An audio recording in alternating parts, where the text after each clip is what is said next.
Chapter 1, or Lesson 1 in the journey to moral courage, some things are more important than fear. Picture it. I'm sharing a cup of tea with my mother.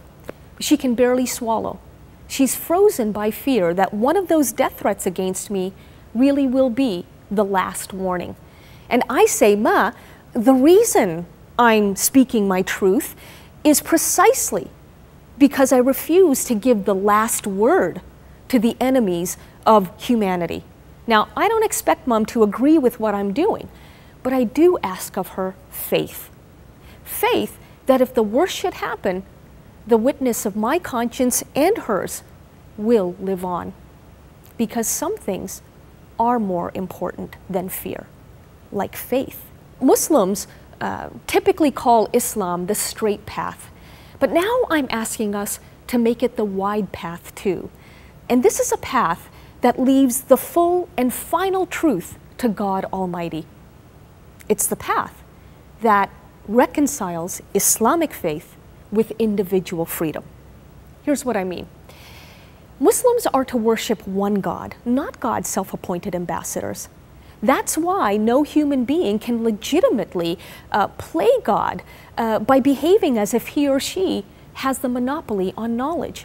And that in turn means that it's our spiritual duty to help build societies in which we can disagree with one another in peace and with civility, because anything less means that we're playing God with one another, and that is the real sin in Islam.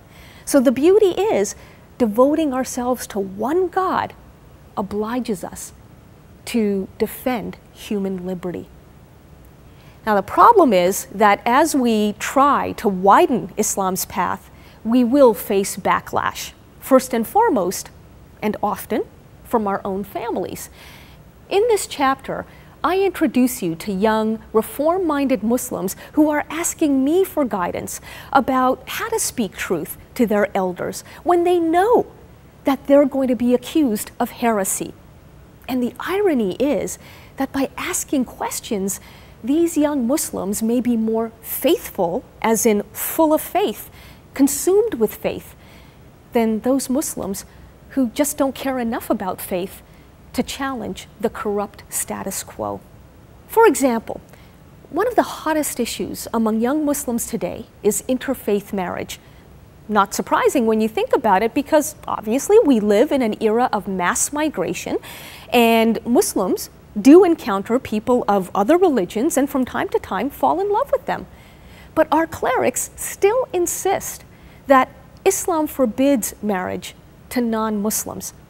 That's not necessarily true. You know, I found a forward-looking imam who exercises ijtihad, independent thinking, and has composed, get this, an Islamic blessing of interfaith marriage.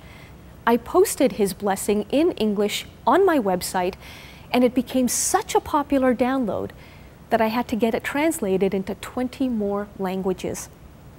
The demand for this document alone speaks volumes about the thirst for Muslim reform, for ijtihad, and for moral courage.